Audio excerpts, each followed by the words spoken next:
inhloko endlu yakho inhliziyo yokufundisa indodana yakho ukuhlonipha uyise nokuhlonipha unina wayo ukuze isono sokungahloniphi kwabazali bawo singabizwa phezu kwabo. uNkulunkulu akunika wena nkosikazi inhloko endlu yakho inhliziyo yokufundisa indodana yakho ukuhlonipha uyise ngoba lethu lezi ndodana engahloniphiyo uyise ayibulawe. Maka wena nkosikazi ungayifundisanga kahle indodana yakho isono sokuyisa uyise siyobizwa esandleni sakho. Uma wena ndoda ungayifundisanga kahle indodana yakho ukuhlonipha wena mzali wayo nonina wayo, igazi lesono sokuyisa kwabazali bawo lobizwa esandleni sakho. uNkulunkulu akunika wena ndodana yami inhliziyo yokula isifundiso zikayihlozi ukuthi ungamkhubekisi umakhelwane wakho entweni yakhe. Lokho kusho kungukuthi ungaboyifisa intombi eseyigani lo munye ungayibheki nokuyibheka isono esibi leso. Lalela kahle ndodana yami ukuhlonipha oyihlonipha ngokwandisa insuku zokuphila kwakhe emhlabeni. Lokho kungasekho icebo emzini wakho nifane bancane ngoba nigcina umthetho ukuthi ihlonipha uyihlonipha. Bangaze basho ukuthi azizalanga lutho ma uyihlonipha ukubeke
INKONZO babams kubanjiswana ekuseni.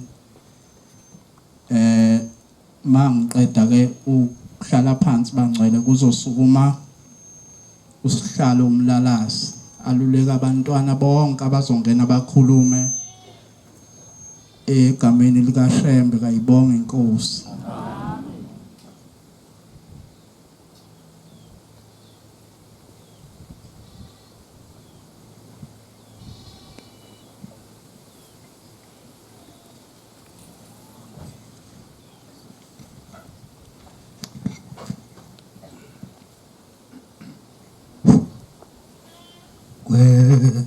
Swagala ilizwi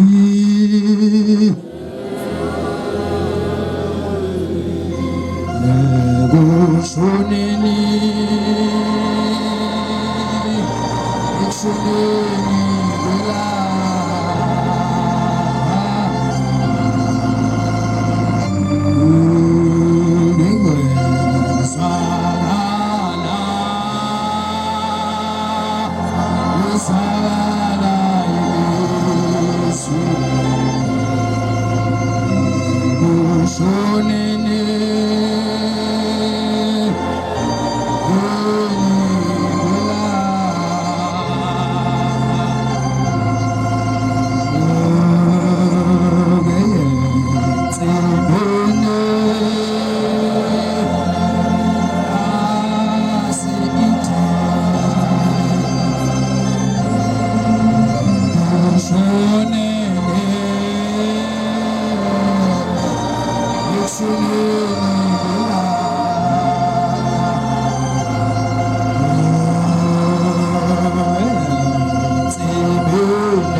obaba mabesinika leli thuba basinikela ukuzwa ukuthi mabehambe emhlabeni ngabe lo Nazaretha kuyosala kukhule yini noma emzini yabo nasemzini yobaba babo kuyosala kungagcinwa isabatha ngesikhathi sesabatha.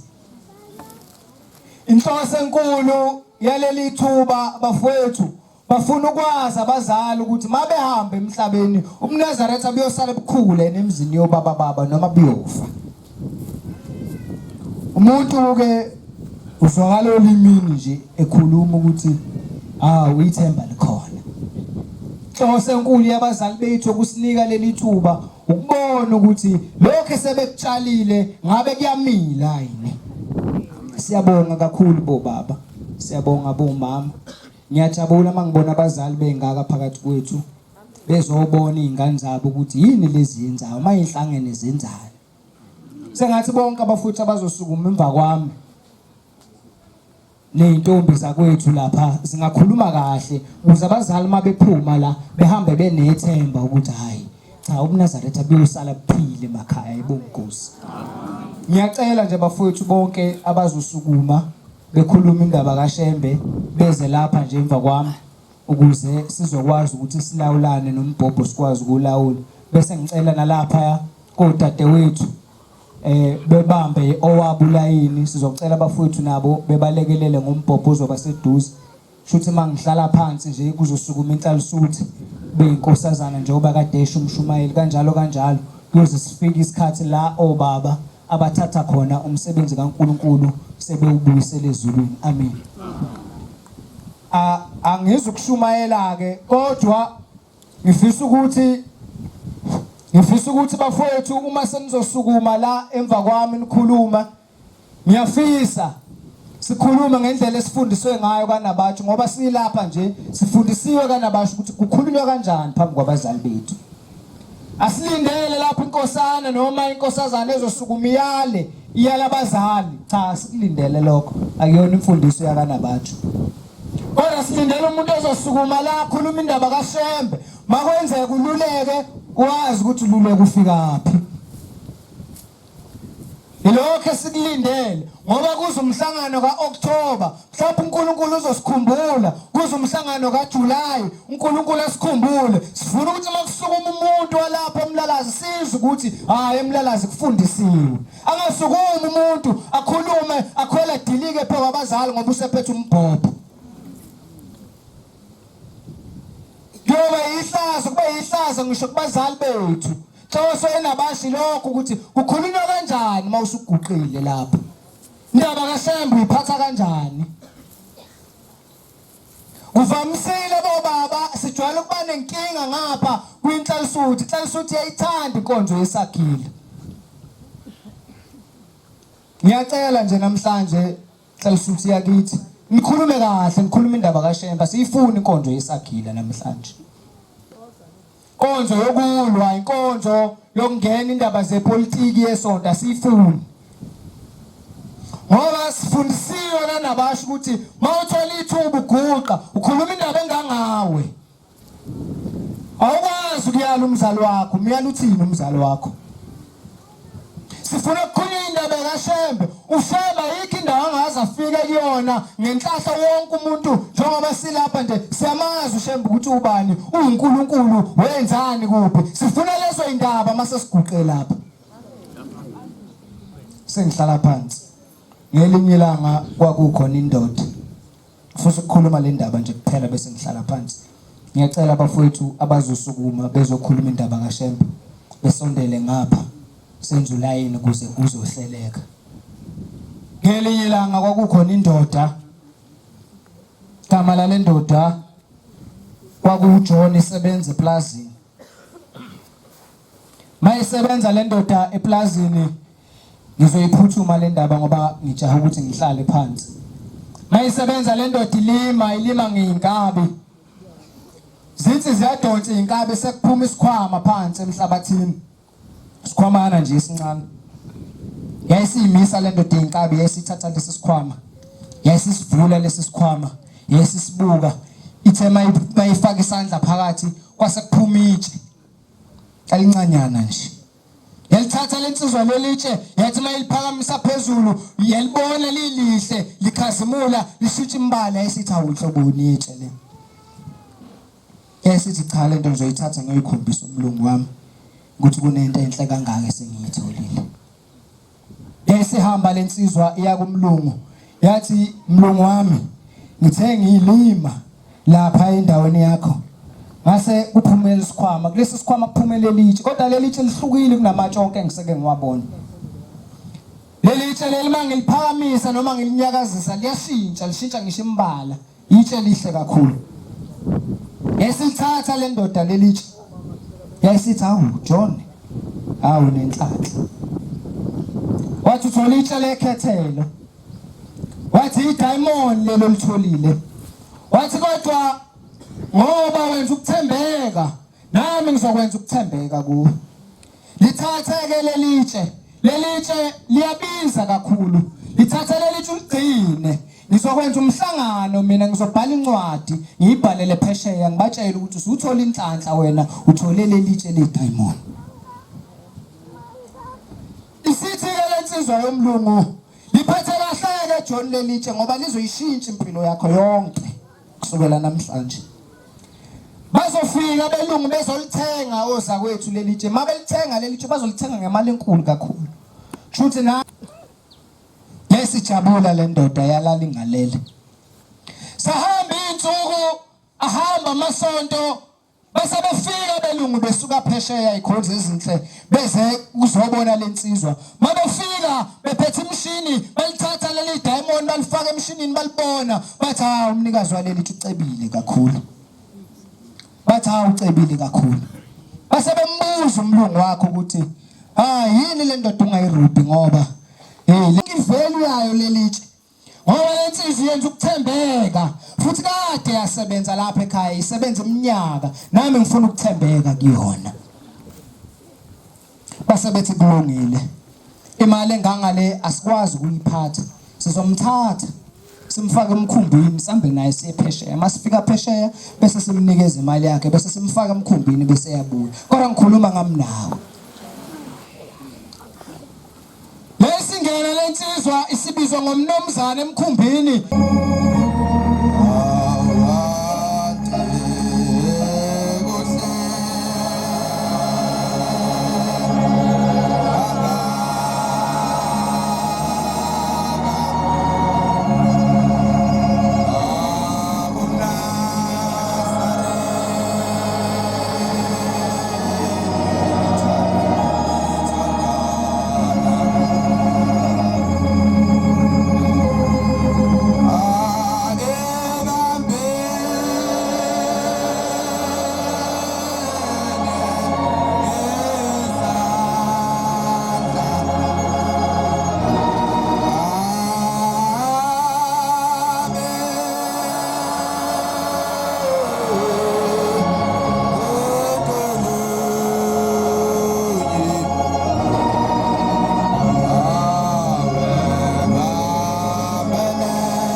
Khetha unyazo oluhle lasebuhleni bokuphakama amen Nkosi yamakhosi oguqile lapho umntwana omncane kakhulu igama abazali bathi babemetha kwathi umthobisi isibongo kuNkulunkulu wangabe luba ngibe wakalithula entabeni zasevuma ithempeli engulo igama lakho kusevumani ithempeli uma umkhokheli umakhanyile noba umshumela uthula usemoyeni mayibonke Nkosi Ngizokhuluma indaba eyodwa abantwana abahla sezulwini ngiyabonga kobaba abashumela ithuba esiphiwe singabantwana kuba sifakaze ngaloshembe esimlandela mihla namalanga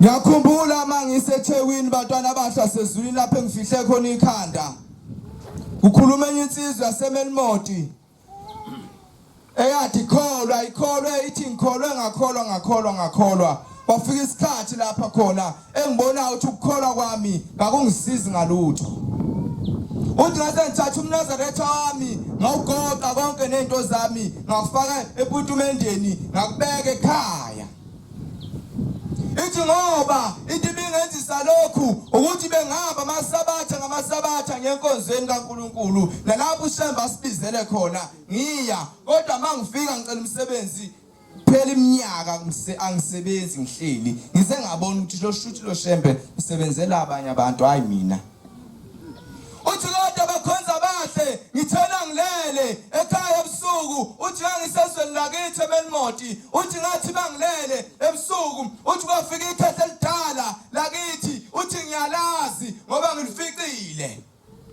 uthi lafike selahamba emhlabeni uthi lafike lathi mntanami uthi ayazi ninyakanyaka osusifake kuyo Hlasimpe bakhonza bahle batwana abahla sezulwini silapha nje thina ntsha sizokhona inyakanyaka ezoyidala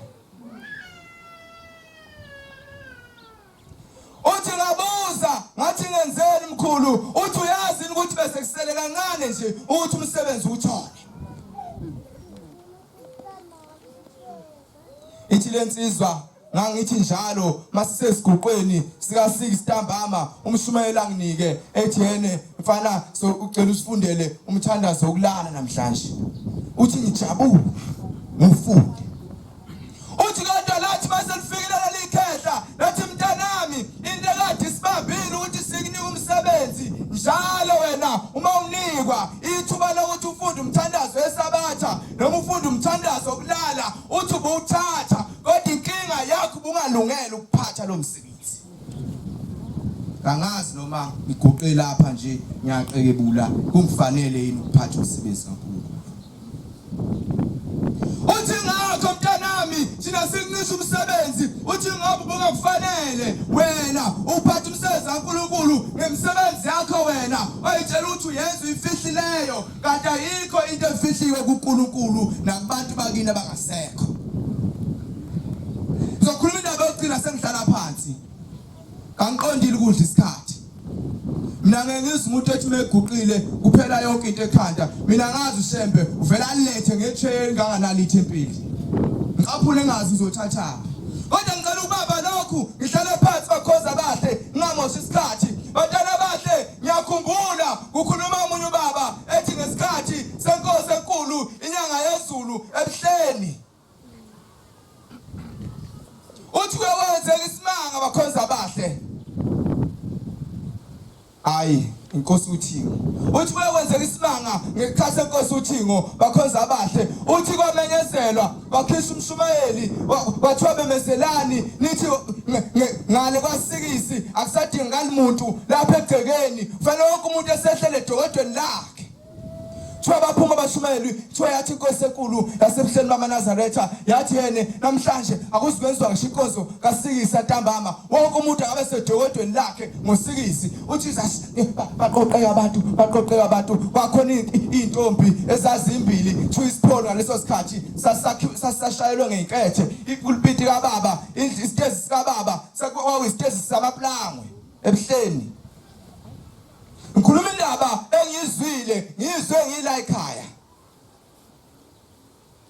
thiwa bakhonza bahle saqoqana lezi baqoqana bonke abantu emzini nasebuhleni bangena emadodeni laba balalelayo ngoba khona nabangalaleli zathi lezi ingane embili zathi namhlanje ubaba yini ethene kasingene ngosikisi emadodeni namhlanje zathi sizokulala yabona zathi yathenye athi uyakhumbula mngane wami ukuthi lapha esipholi kwakhiwe ngokhethe lapha kunomfantu oqondene nendlu kaBaba sofike silale kuona sithule sibuke sahamba lazingane thiwa zangena esipholi ngabo 5 zangena zalala zayilalisa babefika oanti bazuthi ingane ilele thiwa sushaya usikisi kwakhala wonke umuntu egcekeni kwathuleka kwathi do Saqalaza lezi ngane zawuvula umfati ziqala isikhathi zasibuka isikhathi sokusisi zaqalaza zathi mayibuka thiwa abakhozi abahle kwafika imoto yathi mifika imoto emnyama yafika yabhanga lapha phambi kwesitezi sika baba kwehla insizwe embili ezayigqoka igqoko ezimnyama ziqoka amajazi amhlophe zafike zama lapha eminyanga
Ukhetha unyazi lezulu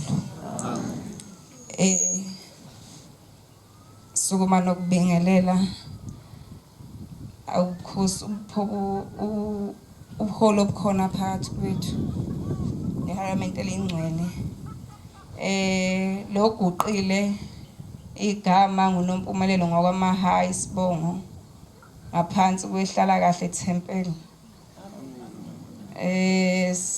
Nazaretha amahle enkosini sesinikeziwe ithuba kwathiwa siguqe ngokushiyelana inkundla esithebeni sasezulwini ukuguqa kwami phakathi kwabatwana baNkulunkulu ngisacela uNkulunkulu angipha amazwi ukuba ngiba kuphakela okuyikho nengifundiswe khona kuleli bandla batwana benkosi sendabeni enkulu kaShembe Ale ngibongele isifunda sakithi kwaMpungose ngokuzuza inhlahla nomusa kaShembe ukuthi kube nenkonzo enjengalena phakathi kwethu. Ngibongele nomasipala walapha eShowe uMlalazi ukuthi ukwazile ukuhlela kwaze kwaba impumelelo lafika lolu suku namhlanje. Siguqe kulomuzi wasekwaziseni esaphuma kuona singasakhula kushiya ukuthi saphuma kuleli kwaba ithempeli lokuqala lapha eShowe kwaba yilona okwathiwa abantwana bonyazi lezulu noma abantwana babombela bazohlala kuleli ithempeli nezifungo kuthiwa zazenzelwa phakathi kwalomuzi. Yonke into yayenzelwa phakathi kwemuntu ngokukhula kwebandla kwafika isikhathi sokuba uNazaretha abusabalala kwandise kwasekwandisa ngamanye amathempeli akhona phakathi kwalela eShowe nasebukhosini bakithi kwaMpunguzi. MaNazaretha amahle enkosini sikulolu hambo olungekho lula. Sebakhulumile obhuti abahlala phansi abangabafowethu. MaNazaretha amahle enkosini kuthiwa kuleli bandla ngomunye unyaka kuthiwa kwakhona amakhosazana amabili ayehamba ngalolu hambo lalapha ekhaya. Thiwa le amakhosazana amabili ayehamba nobaba mkhulu bombela isitimela samampundla. Thiwa bahamba wafika isikhathi kubacela ukuba behlale ngaphakathi komuzi weNgcwele wasebuhleni. Thiwa bahlala lamakhosazane ngesizathu sokuthi indlela yalapha ekhaya ayikho lula yasinda. Thiwa bahlala base becela ngolunye usuku ukuthi sacela ukuba sivakashele ngasemakhaya Nkosi yamakhosi. Thiwa nangempela inkosi yayikhona ngaleso sikhathi. Thiwa bahamba ke baya khona lapha emakhaya lababezalelwe khona. Thiwa kwasha isikhathi sokuba bephinde bebuyele phela emzini weNgcwele wasekuphakameni. Thiwa bahamba lamakhosazana abuye ngasaphelele omunye ngasekhaya emabili isibalo sawo. Thiwa lamakhosazana emasetheme ehamba omunye sesala le emakhaya. Wasala wabona ubuhle nobuhle wonke umuntu okholwayo kuleli bandla obukhazikhazi basemhlabeni odlulayo futhi ophelayo. Thiwa yabona ubukhazikhazi lenkosazane imibona lobukhazikhazi thiwa yasiyalutheka MaNazaretha amahle enkosini. Thiwa yathi mesiluthekile kanjalo waseyibuza ubaba wathi wena uyibani bani uphi unoyibani bani. Hayi uthena baba usasele kancane ekhaya kanti usebonile insizwa yasemhlabeni ukuba Jehova engathi engasikhumbula mesingamakhosazane sihambe ngokweqiniso phakathi kwalomuzi weNgcwele ngoba indlela lapha ekhaya iyasinda MaNazaretha abahle enkosini. Thiwa lamakhosazana ahlala kalinda wahamba wayombiza lona wathi uyakubuza ubaba emzini wasephamini. Thiwa yathi lenkosazana yahamba uyombuza ukuthi ngangihambe nani eyakhe. Thiwa lenkosazana yasiyaphe yabuya ehambisela impendulo kubaba omkhulu. Imingabe isibuya isiyasho ukuthi wayehambe nani nakhe. Thiwa yahlala le ntombazane ilandela umhlaba. Yawulandela umhlaba nezinto zawo ezinhle eziphelayo. Thiwa yayisisuka lapho yavesane yalokhuza. Yavele yasibuya ikhumbula ukuthi lo muntu wayimtholile. Yasisithi ayi noyibani bani wasunuka elinye iphunga njengalaziyo.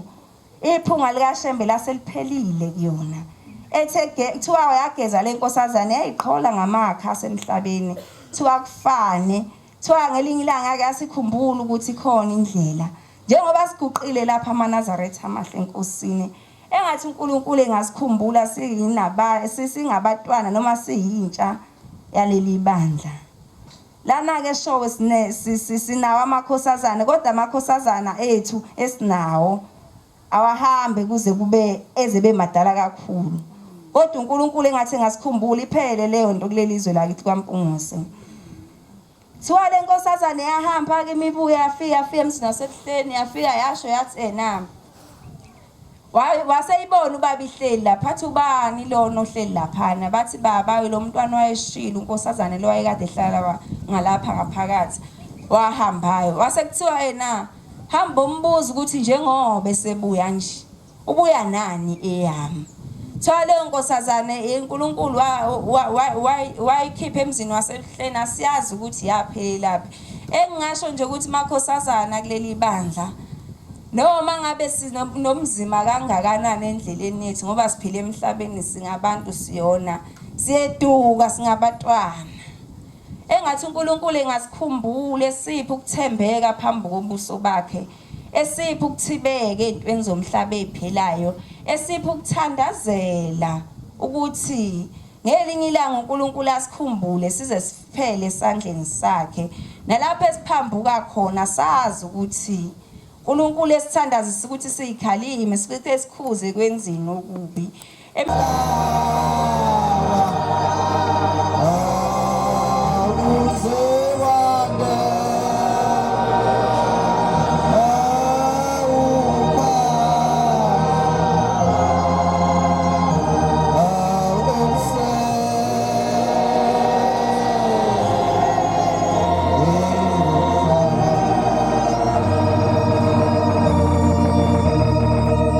ngiyayikhetha inkosi enkulu yasebuhleni bamaNazaretha. Lo guqe phambi kwabangcwele igama ngubunhlanhla isibongo ngokamyeza indawo engiqhamuka kuyo ngiqhamuka endaweni zakwaKhoza ithempeli engikulo sekuhle kwethu phansi kwamshumayeli uKhoza nomkhokheli uMagumede. Amen. Ngicela ungibambela incwadi kaJohani lo ngasekugcineni u4:20. Ikhonze ezinhle enkosini. Indaba yami ngeke ithathe isikhathi eside. Kodwa izothatha nje amaminishana amathathu bese ngihlala phansi. Ikhonze ezinhle ngizoyiphuthuma. Ikhonze ezinhle enkosini sekuyenzeka ngeminye imini amanye amadoda ayenkosini ayocela enkosini ukuthi baba sicela ukuthi usiphe okungcono. Lamadoda ayisehlupheke kakhulu. Uthe mayifika lamadoda eyoqala yathi mayifika baba yathi ngicela ungiphe okungcono baba. Wayesethi ubaba kule ndoda yokuqala wathi hayi engizokwenza kuwena ngizakwenza nokuzakwini. Cela ungifundele ngoJohn 4:3. Ma umuntu esho ukuthi Ithi uma umuntu esho ethi ngiyamthanda uThixo. Ithi ethi ngiyamthanda uThixo. Ngepha sonto umzalwane Ithi kepha izona umzalwane kunjani? namanga. Hawu Nkosi yami kazi mina ngoba ngigqokela umNazaretha njani ngoba namhlanje Nkosi yami ngiguqile nje ngiyazi ukuthi khona ngimshiye emuva engisho ukuthi hayi sengibuye endlini. Hawu ngizothi bangibuye nje endlini ngivule ngivale ngabe sangibona ngisho nokungibona ukuthi ngike ngakhona nje egcekeni. Ngokuba amen. Amen. Ithele ndoda le ndoda sicelile kubaba wayesethi ubaba mntanami engizokwenza kuwena ngizokwenza kunale ndoda. Le ndoda wayisicela into enhle yayisicela umzomhle yayisicela nakho konke okuhle. Wayesethi ubaba ngizokunika mntanami kodwa ngizokunika khona nozakweni ngizakunika. Le ndoda indlayo yokuqala yayakha aliphelanga iviki yakhe indle enkulu endaweni yathi mayiyakha le ndoda indlayo kwashesha kwaphela isonto yayakha yafaka nakho konke nomndeni wayo endlini yayo enkulu. Ithe le ndoda isiyakhile indlayo zafika imvula kule ndoda. Sithe mayifika imvula kule ndoda yokuqala zafika zayishaya indlu. Zathi mazishaya indlu zayishaya zadlula. Kwafika imoya nezikhukhula zafika zayishaya indlu yaguguleka. Nakho konke kuyigugu kuyo nomndeni wakhe. Yayisekhumbula ukuthi uthe ubaba kule ndoda yokuqala engiyokwenza kuwena ngiyakwenza nozakweni. Le ndoda yesibili yayisiyakha indlayo kodwa yenza okuhlukile kule ndoda yesibili. Yathi le ndoda yakhe indlayo yamba ifoundation ithe mayimba ifoundation le ndoda yayimba. Yathi mayisimbile kwavela umhlabathi obomvu bakhuluma omakhelwane. Nabantu bendawo bathi hawu wakwayizwaphi indlu embi ifoundation isonto lonke. Yayimba le ndoda indlayo ifoundation yayimba yayisifika la khona okunomhlabathi ongazi ukuthi mawushanga epiki eyisishaka uphume khona umhlabathi ongathi unamatshe. Yathi hayi angakafiki la ngifuna uba khona ukuya khona. Yayishaya le ndoda indlayo yayishaya ifoundation le ndoda yathi mayishaya ifoundation iphakathi nayo eyathi mayisishanga epiki la khona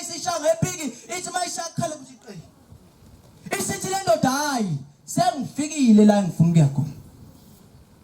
Hawu yayakha le ndle ndoda idlayo uyakhuluphuya ngempela yalunga idlayo uyafaka konke nomndeni wayo nakho konke kuyigugu kuyo. Khumbula ukuthi uthena uba lo abacela kuye uthe engiyokwenza kuwe ngiyakwenza nakulo. Zafika imvula lezi ayifike emvulele endodeni yokuqala. Zithe mazifika endodeni yokuqala zishaya indlu. Zithe mazisha zafika zadlula. Kwayisekufika ikhukhula nemoya. Zafika zayishaya indlu. Zithe mazishaya zadlula zaphela. Ikhonzo ezinhle lendlu okukhulunywa ngayo. Akuyona indlu mkhonzo ezinhle maNazaretha yithina ikhonzo ezinhle. Kungenzeka ukuthi siyakhonza sigqoka iNazaretha simahle sithi masiyigqokile leNazaretha kanti asikhandile ejwaleni elushembe. Uzothi makwenzeka ukuthi uthola isikhala euniversity noma kuma-TVET college uhambe uyofunda bese ufica abangani. Bese uthi hayi mina vele ekhaya bengivinjwa abazali ukuthi iblue ngagqoki. Bengivinjwa abazali ukuthi utshwala ngaphuzi. Bese uyafika uyangena etshwaleni. Hawu thina sokudlula ke ngane yakwethu. Hayi awuhambi nje nathi lutho nje. Sokudlula impela. Ngoba ukhandile ejwaleni elushembe. Amen. Siyacela ukuthi ikhonzo ezinhle ngomunye ngamunye sengathi ngacela inhliziyo yakhe ikhande ejwaleni elushembe. Inkosi ubusiseni kuzwini. Amen.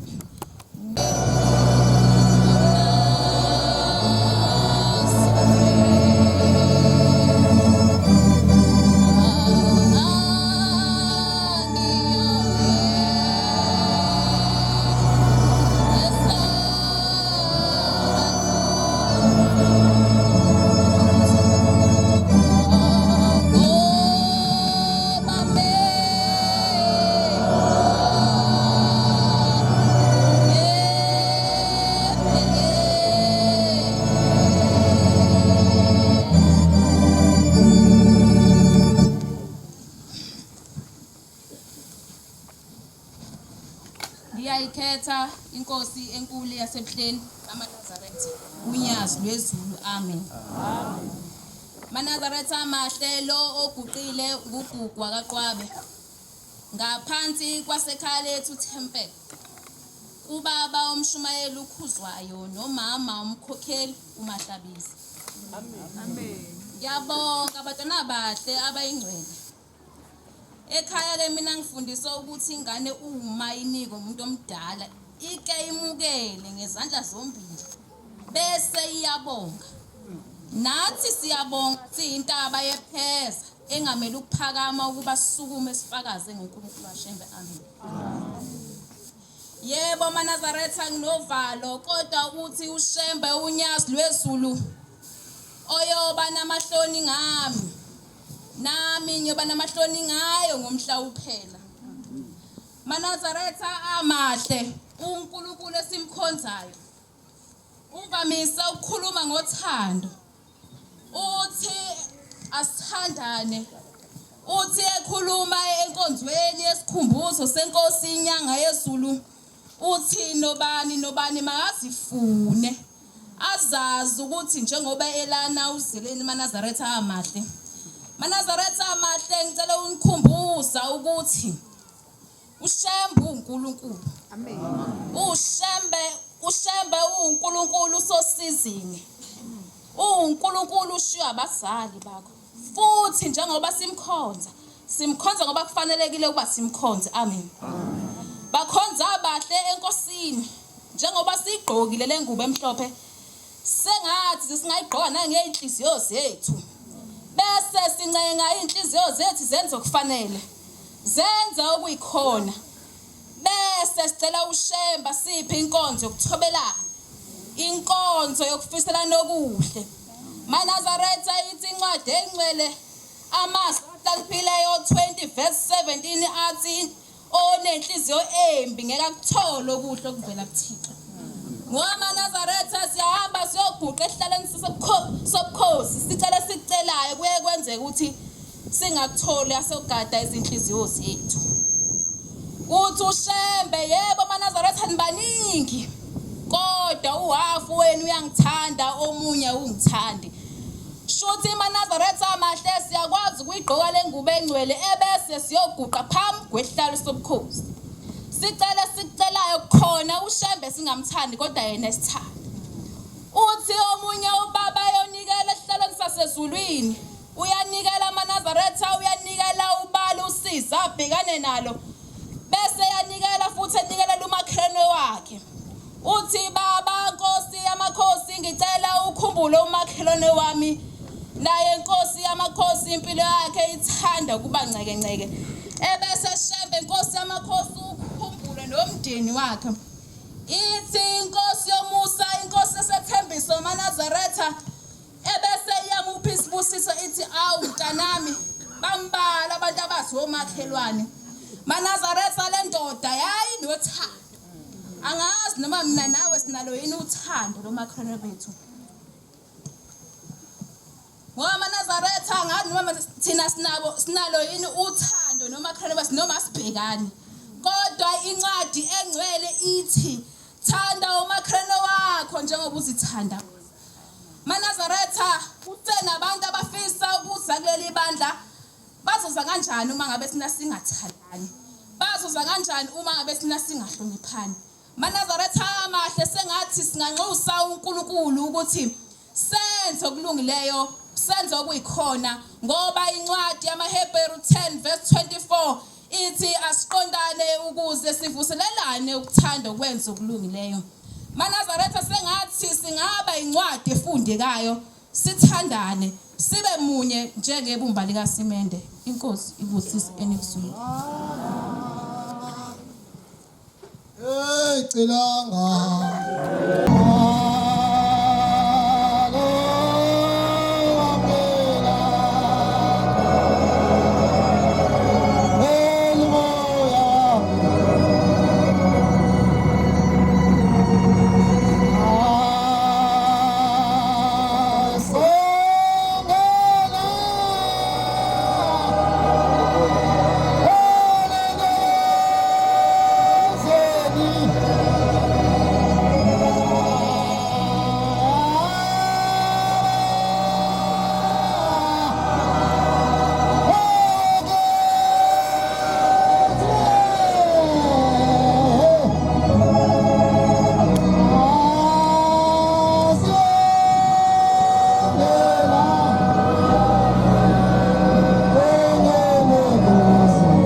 Ukuphakama wami mabe kuhle kubancane.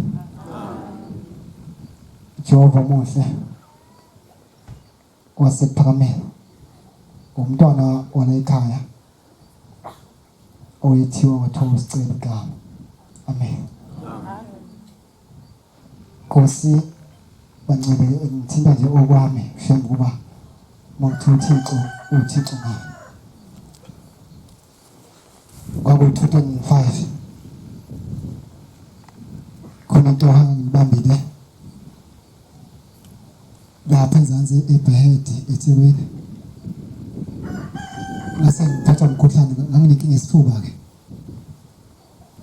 Umama azange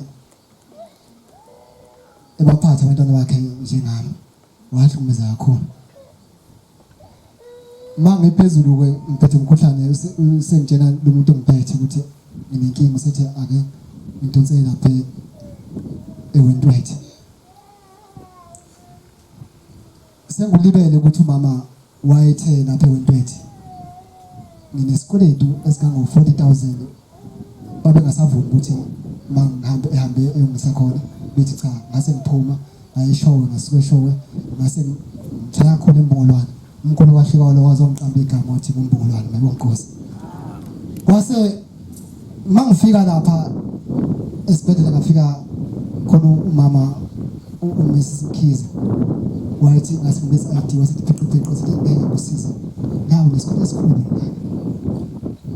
wasithi into engakusiza ngayo ukuthi nginike amaphilisi lawo wasenginika ngase ngehla ngafika ukuphuza ngomacala ngithe bakula ngo-28 angazi nenze ukuthi uguqe ngize uthi wena mangicabanga ngo-number 7 kodwa ngayibona sekunomber 2 phambi komnikazi mangithi ngiyaqala ngifuna ukubika ukuthi nginenkinga isifuba siphele usethi hey sicela kwenzekala isifuba namanje thina manje sesiqede kuwo usho kanjani umnikazi wesonto uthi sicela namanje isifuba sake siqede kuwo nithi baba asiphele usethi awu usethi sekuthi ngifuna ukukhuluma ukuthi usethi lalela sakhohle liboshela ukuthi sikhokhe le mali angakhuluma bafethu ngemali yaseNtwethu mama oyibhizi ngayo kodwa uthi umnikazi wesonto sakhohle liboshela ukuthi sikhokhe le mali ngathi ngithi ngiyasukuma silalelana ngosilalela noma uma yekinkani ube nenhlonipho uye nolanga ngoba umnolanga unethizimbi ngeke uye kwashela bese ungibone kodwa usho kanjani umnikazi angangaphuphi ngangikhulu ngangisecile ngangisethi zokwakho kokhona ubaba ophathi lata uthuli wasilalela wasithi mntana mlalela umphefumulo womuntu uphuma lakho obhozo izulu lapha iphuma lakho wasithi uhloniphe mntana ngase ngithathisibusiso kudumele basibexaka abantu ukuthi ngengane encane ngabo basikuba kanzima kanje ngase ngiphuma uma boyeka ngakhona kodwa uthi ushembe yangazi ngakahlali ke ngithe ngaphinde nemsenzini kwaba yilokuzane kwaba kahle kuthe lapha inkosi zizodunguzela ngase ngikhuphuka kwaphinde same time ngaba nenkinga futhi ngase ngikhuphuka kwakhohle ukuthi konje uMesimkhizi wathi la isikole sashembe sitokuza ngathi mangifika ngaba nenhlanhla bafethu phambi kwaThixo ushembe uNkulunkulu ngaba nenhlanhla ngafika yena lo mama lona wathi uzokwenza namhlanje ngathi angiphilile kahle wathi awulalela umkhulu kade eflatheya nje manje la usho njalo uthi umkhulu kade eflatheya la ushiye nawo 750 usesikhokhe sonke isikweletu zaba mnyama dukanini ngase ngithithi umunye baba singikhohliwe ngaphezulu umvangeli usilela imali lena esale lapha ungayifaki nemali yakho ngase ngifika ebuhleni ngayifaka embekeni akuzange ukukhulume ngayo sengiyagcina amaNazaretha ushembe uNkulunkulu khona sizwa yanga elama emdala kulovangeli umzulu ngoba ngisho ngithembisa mfowethu ukuthi masenza kahle kushaya sikwazi kumbona bizana ngaya emlindweni wayo ngase ngitshela ukuthi cha ndoda ngizibabikho kwabheka bezayo kwakunenkinga lapha ekhaya isimo sesixakile ngase ngibuye phela ngo-3 days bafethu wasefika umzulu lapha engadini ngambona ikhuphuka engidlasa ngenduku mangithi mina hey usithi hayi mthetho kahle anganiseqhubisa ukuthi mbe wena angizohamba wena usithi hayi angihambile mthetho ngikhona mina uthi mzwa ngihambile ngikhona ngithi mina hawu usithi yabona umthetho ngesikhathi ningigciba akabheka bezana ngifaka inhlabathi uthi ngaba nenhlahla ngathi ngosuku lwesithathu ngiphuma ngafica ingilozi ingilindile zonke izinto zami engangizenzile emhlabeni azazawe seyiphela uthi umthetho ushembe ungenile lapha esiyakhona inhlanhla bafethu Nkosi usinikuzile ngiyayithetha kusasefuna Nazaretha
Ngithi Nkosi yasebuhleni bamaNazaretha. MaNazaretha ngiyabonga nami ukuthi ngikwazi ukuthi uNkulunkulu asebuhleni angigcine kuze kushaya usuku namhlanje. Inyamhlanga nomphefumulo.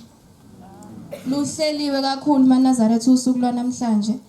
Siyabonga kobhuti abadala nodadewethu. Kakhulukazi obhuti ebebebambisene ukuthi usuku lwanamhlanje ugcine lube impumelelo. Ngathi uNkulunkulu asebuhleni bamaNazaretha engabakhulisa. Amen. Ngiyacela uNkulunkulu asebuhleni ngathi ngangikhumbula konke engizokukhuluma ngakhiphi amaNazaretha ezulwini, kepha uNkulunkulu asebuhleni ngathi ngangipha amazwi kuyiwona azobaphilisa abantwana bakhe. Amen. MaNazaretha namhlanje sisendabeni enkulu yesabatha. uNkulunkulu asebuhleni usihlanganisile, wasivusa kube kuthiwa bengathandi bese ngesize sivuke sonke. Kepha ngoba uNkulunkulu asebuhleni bethanda ukuthi namhlanje usuku lwanamhlanje lube impumelelo, sikwazile ukuthi sivuke sizokwazi ukuzobuthana lapha ekwaziseni. Amen. Siyabonga kakhulu uNkulunkulu asebuhleni usigcinile kwaze kwashaya usuku lwanamhlanje inyamhlanga nomphefumulo. Abanye umuntu wasezulwini bakhombile ngoba amaNazaretha ngesikhathi umuntu efika emhlabeni ezelwe emncane kuyajatshulwa, kodwa usijabula nje sisuke sazi ukuthi uNkulunkulu asebuhleni ngoba emupha umphefumulo ukuthi ephile. Kungenzeka ukuthi kusasa kuzose sengasekho esemthathile, futhi ungeke uzophikisa umuntu wasezulwini. Ayibonga Nkosi. MaNazaretha kuthiwa ngelinye ilanga kunomunye ubaba kaMkhize. Lo baba lona wayengalona iNazaretha. Lo baba lona wayesebenza enkampanini ethile. Wathi esebenza lo baba enkampanini ethile, kwakhona akubona kumfanele ukuba kugcine ngakuye. Futhi wathatha ngesandla senxele wakugcina ngakuyena. Wayithatha lento lekuthiwa i-toolbox, wayithatha wayigcina ngakuyena. Waqhubeka nomsebenzi, wasebenza kwaze wafika la khona ukuthi umuntu wasezulwini umkhombe. Wanenhlanhla enkulu wamkhomba umuntu wasezulwini waphenduka kwaba yiNazaretha. Wabhabhadiswa wenza yonke into. Thiwa kwathi esebhabhadisiwe wahamba wakhona wayokunikelela kubaba. Wathi ubaba inkosi yamakhosi into zakho ubona engalungi nje. Uyalikhumbula ibhokisi walithatha ngosuku olukuthi ungakakholwa ngisho la ekhaya. Ngiyacela mntanami ukuba uliphindisele leli bhokisi. Noma ngishabe kuthiwa ayisekho into ezokwenziwa ngalo, kepha ngiyacela ukuthi uliphindisele leli bhokisi ngoba ilona elikuvalela izinto zakho. Thiwa ke waba neindlebe ezisokiweyo lo baba lo ngoba wakwazi ukuliphindisela leli bhokisi. Wafica istaff esisha abasamazi babuza bonke ukuthi uzokwenza ini. Washo ukuthi wathatha ibhokisi manje uyalibuyisa. Abelungu bavele bathi umphathi wakhona wathi leli bhokisi leli uyamupha lona akalithathe. Wabonga aphindele emuva buyela kwinkosi yamakhosi wathi baba bathe angilithathe ngiligcine ngakumina. Wathi kufuneka lokho ukuthi umuntu mangabe umtshelezwe leli bhokisi usulitholile isibusiso sabo isibusiso sakho. Ngesikhathi wena ulemukele leli bhokisi uthi ngiyabonga, ngeke lize lisakuvalela izinto zakho. Wabuza kumfundisi wathi ngoba nakhe ebuze entabeni, ngoba nakhe ngalabo seyini nje bakololiwe, ngabe lo seyini ohleli phansi kwawe dokodweni unawo i-invoice. Thiwa ungasebenzisi into ongayikhokhelanga. Thina sikhonzileke izinto ikakhulukazi ezishibhile. Siyacela uNkulunkulu asebuhleni ngathi ngasikhumbula sibe nonembezi. Siyabonga kakhulu sinabashu yaleli bandla ukuthi sihlelele ukuthi nabashu nathi igcine ibe lapha eduze. Makhosazane sengikithi. Ngiyacela uNkulunkulu asebuhleni ngathi ngasikhumbule siphuvalo.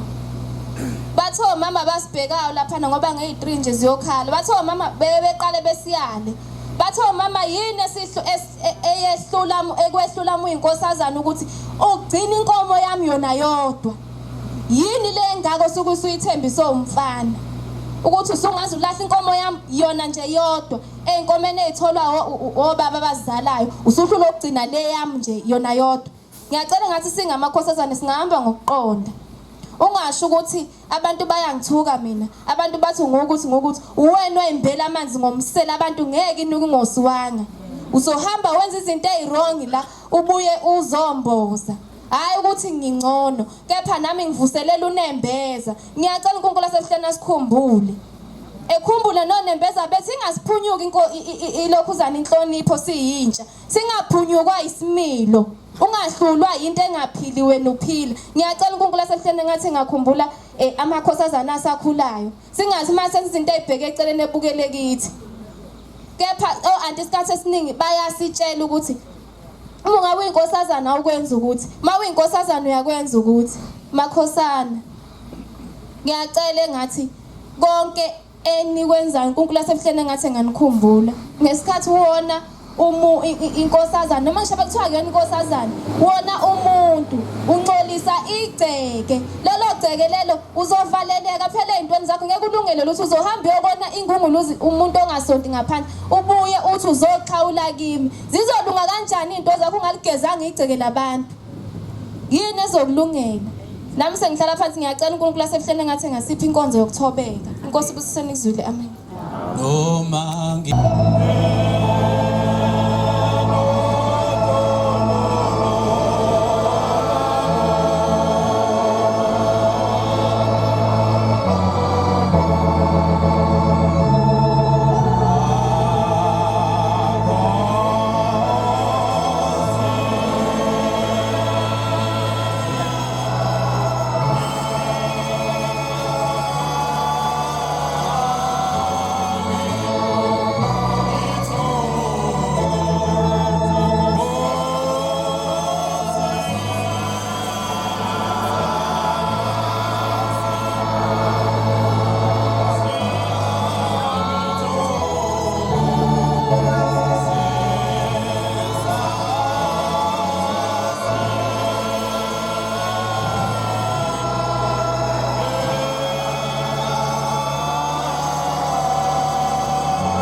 ngiyakhetha inkosi enkulu unyazi lwezulu amen igama lami ngingusipha amandla wakwaXimba khona lapha ezweni laseshowe ethempelini eHlanzeni manaza letha ingcwele ngiyabonga ngizibongela nami ukuba phakathi kwalomuzi ngalolu suku namhlanje lapho khona uNkulunkulu eqoqa amagumbomani ukuthi abuthane phathi kwaleli ekhaya lasekwaziseni ngibonga nenhlanhla ukuba khona kulomuzi kade ngagcina ukuba phakathi kwawo nami ngingomunye wayi14 khona lapha phakathi kwalomuzi ayibonga inkosi ngale yamehla yethu ka14 manaza letha ingcwele uNkulunkulu esihlangene ngaye kuyenzeka uma efuna ukuzibabaza nokukhumbuza abantu emhlabeni ukuthi ubuNkulunkulu bakhe bungakanani ebese phenduke ebheke emhlabeni ethi ngizothatha usibanibane ngenze isigameko esithile ngaye ukuze abantu babone ukuthi ushembe uNkulunkulu ngizophendula usibanibane noma lo mfana wakabani ukuthi abe yiphepha engizobhala kulo incwadi yami ezofunda umhlaba wonke hayi ngoba wenza kahle mhlambe hayi ngoba futhi usuku uthembekile kuye kodwa ngoba yena usuke ethanda ukwenza umsebenzi wakhe kulesi sikhathi esikuso sokubungaza lenyanga yomhla ka10 March sekuthi kule minyaka edlule inkosi izodlula iya ezweni lakwaThatha emzini wakwaThathana emampondweni khona ithempeli ekidlule kulo lapha eThekwini kuthiwa isembonisweni eQuarry Heights sesiyasebenza umsebenzi weNABACHU khona siyalungisa sesilambela ukuthi sonke simlandele uNkulunkulu lapha yakhona kodwa inkinga amandla awavuma ukuthi simlandele sithi siphakathi komuzi sihlangana ngamakhanda nezinsizwa zakamajola nezinye bese kuqhamuka insizwa kaMdletshe ihamba ngemoto eveni entsha isanda kuyithenga uMdletshe uthi nami ngitshontshile ngoba uphungelihle ngizwile ukuthi uphakathi kwale ndawo le ngimthetha wami ngisemsebenzini ngihambisa amaphepha athile lapha ePhayindana Mdletshe thatha le moto ngoba incane wena uphethe amafayela njengoba ubona nje la nazi izinto eseyinikelwa amabandla zinikelwe uNkulunkulu uthe ufuna zimlandela ayikho imoto sinikele imoto wena uthathe le kuvunyelwana nangempela ke indlela endaba ngeke ngiyiqede kodwa sithatha impahla sami masidlule emzini afona umdledle cimba sekwenzeka inkinga yini mdledle sengivindwe abantu bangidubula bathatha imoto bahamba nayo kwaduma amakhanda aduma amakhanda saNkulunkulu sesinalo kodwa iqhinga lokuthi njoba sizofika kuye saba nabagcotshwa cishe sizolithola ithuba lokufinyelela kuye kanti sizokulithola uNkulunkulu uzokwenza ngendlela yakhe masifika phakathi komuzi sifica ungenisa umhlangano umdedele lapho engabona khona ebiza abantu ngamunye ethi sibani bana ngimbona banimbize edokodweni ukuthi uzongenisa umdedele wawenza umsebenzi wakhe uNkulunkulu wasengena ngaphakathi endlini sasondela kwabikwa akwakubikwa ngase ngithola ithuba lokubika nami uNkulunkulu wakhipha isigijimi sakhe sasezulwini niyasazi ke isigijimi iNazaretha encwele safike saguqa nembenge ngase ngibika engibikayo sesisele umuga kanje yesingena ngaphakathi inkosazana yabuya futhi nezo lisuke enkosini Manazaretha akukho into enzima njengokuphendulana noNkulunkulu inkosazana ingena endlini ingenela wena iphinde iphume futhi iphume eqonde kuwenqo wayesebuza ubaba ukuthi lona ithi udubulekile uyaphila noma kwenzeke njani nasathi inkosi makhosi uyaphila yabuyela ngaphakathi endlini ngeze umshomelo oseduze kwami wathi hayi sekusetshenzwa umsebenzi wasezulwini ke manje silwane sithungatha umphefumulo wakhe yabuya inkosi labuya izwi lathi inkosi imbusise semukile isifiso sahamba uFebruary waqala uMarch waphela waqala uApril yabuya inkosi yeza emzini wasebuhleni kwathi kuyovala isikhumbuzo senkosithingo kuyimgidi ngivunule ngahamba ngawukhonza kumsinisi uthi ngicela ukuyonikela wanginika isibusiso ngahamba mangifika Manazaretha ingcwele ngizobika lolu daba ukuthi namanje imoto ayikatholakala Manazaretha ingcwele kungasixaka okunye kodwa akungasingaxakwa ukwethemba ushemba ayibonga inkosi kwase kuthuleka kwase ngathi ngiyabika kwathiwa ungakwabani isibongo ngasho kwathiwa ekhaya komakho kwabani ngasho kwathi uganiwe ngavuma kwase kuthuleka kwase kuthiwa khuluma nemndeni yakho manje sesiyilandile lapha khuluma nabasekhaya koma wakho uthi ubuza kubo ukuthi noma ucela ukuthi bokubuzela kulabo abantu abenze lento ukuthi inhle yini umunye inhle ayibuye imoto ibe insuku ezisithuphe ngakapheli ngalandela lamazwi njengoba kusho izwi saphuma isibusiso ngahamba ngabuyela emgidini ngihamba nje ngiyabala ngemini ukuthi ayikhona insuku ezisithupha Manazaretha ingcolo shembe uNkulunkulu ngakusasa salala sesazi ukuthi imoto ikuphi amaphoyisa sefonela ukuthi asambe sesiphimo ayibonga inkosi Manazaretha la embhalweni osesihlabelelweni kunendawo ethi ngiyanele leyo ngubo yalewo mshado eyabaphunyuka abaningi ababe sephakameni kukhona esinye esithi isango lakhona lincinyane alingenwa nemthwalo shiya phansi imthwalo ngcungene kuleli sango uma sithola lapha embhalweni kuthiwa uMose wathi ekhanda umkhumbi eyalelwa uNkulunkulu uthi akakhanda umkhumbi uNowa ngiyaxolisa wawukhanda lo mkhumbi uNowa wanesikalo somnyango isilinganiso sakhona okuthi bonke ababelalela ilizwi ukuthi uthe uNkulunkulu bonke abantu abangene lapha nezilwane zayisondela ingena kulomnyango nezazi inkulu wawungakwazi lomnyango ukudeda uvumela umuntu ukuthi ungakanani kodwa wayifuna ukungena kuwo kwakuphoqa ukuthi akanciphe alingane nalomnyango lo ngoba isikalo sawo asikudluki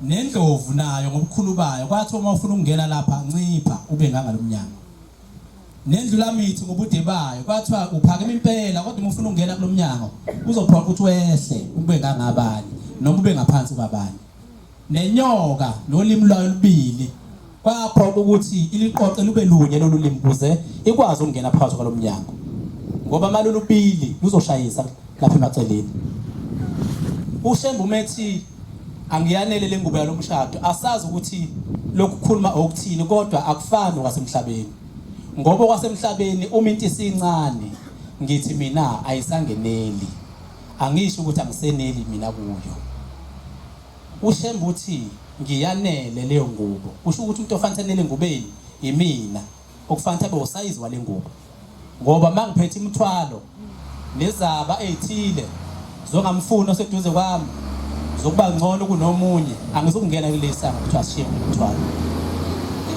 sengathi uNkulunkulu angasikhumbula kakhulukazi thina abantwana abasha kulesi sithuba siphe sona abazali bethu besiluleka ngendaba kaNkulunkulu nabafowethu abasiphetheyo ukuthi silizwe silenze izwi lakhe noma kusibamba kushelela kodwa asiphi inhlanhla ukuthi sibambele ngamazinyo size silibone lo muzi siyanele leyo ngubo yalomshado eyabaphunyuka abaningi ngoba sazi ukuthi babephunyulwa yini noma babephunyulwa phuza noma babephunyulwa wenza ukuthile nokuthile nokuthile yabonga Nkosi kusenekuswini Yes, Nkosi.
Mayikhethe inkosi yasephikeni bamaNazaretha. Bantwana benkosi lona uguqe phambi kwenu othilwa kaGumede khona lapha entabeni zaseshowe esibusisweni thempeli phansi kwamshumela khuzwayo kanye nomkhokheli uMazungu. Kuthiwa size lapha abantwana benkosi izokhuluma ngemisebenzi yonyazi lwezulu. Bantwana benkosi bengifika la eshowe 2019. Uma ngifika la eshowe bengumuntu obekuthanda ukuhlabelela abantwana benkosi. Kwathi ngelinye ilanga ngifikile la eshowe kwakunesihlabelelo engangisithanda lesa 25 bantwana benkosi. Ngangisihlabelela isihlabelelo bantwana benkosi ngisho ngiyapi ngisihlabelele. Kepha abantwana benkosi kwathi kunyaka olandelayo ka2020 kwaba sekukhona enye insizwa yangakhona ngapha ngakithi umakhelwane. Yayithi njalo uma ingibingelela idlula phambi kwami ithi sawubona amadangazela. Bethi mabebuza abantu bethi hayibo eyaphi lenkosazana ithi hayibo umadangazela wangasekhaya lona. Bantwana benkosi kuba kwalensizwa babe sebecela umthandazo wokulala. Waba umkhulu esehambe sethi asihambeni sihambisele umthandazo wokulala. Sawuhambisa umthandazo wokulala kulomuzi. Waba umkhulu esebanika ithuba ngoba ehlele banika ethi ena wonke umuntu akacela akufisayo kushemba abakholwa kulomuzi bantwana benkosi. Kepha basukuma bafisa abakufisayo. Yabe isisukuma lensizwa naye egcineni.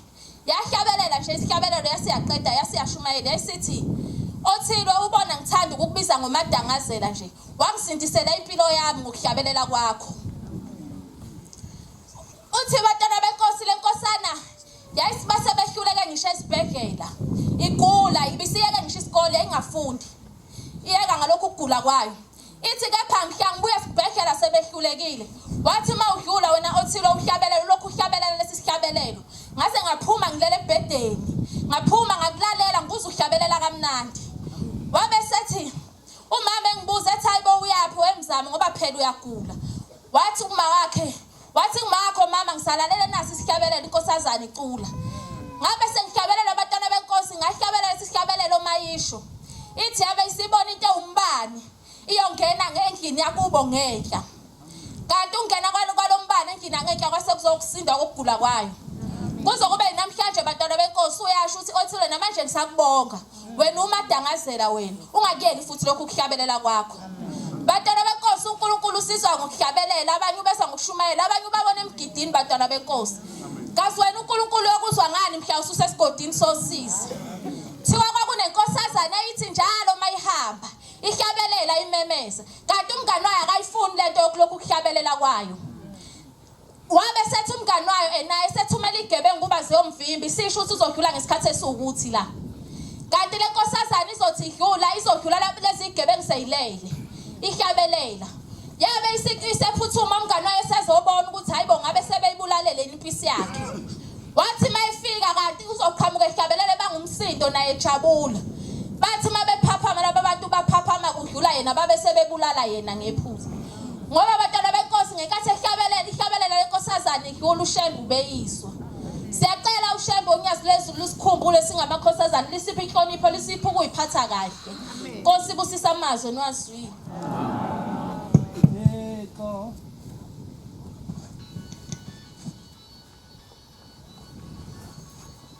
Angixolise nami senginikiwe lamandla ukuthi ngibamba lapha ngincane ngixolise ke endlozini ebisi iqhamile yena sesasitshela ngesihlabelo ngokuphuva nje inhlelo ensizwa hle kakhulu zoyizo futhi uma isihlabelela isisitshela sibuthene ngayo osibusisene kuzwile osimayibusisa ukuguqa kwebala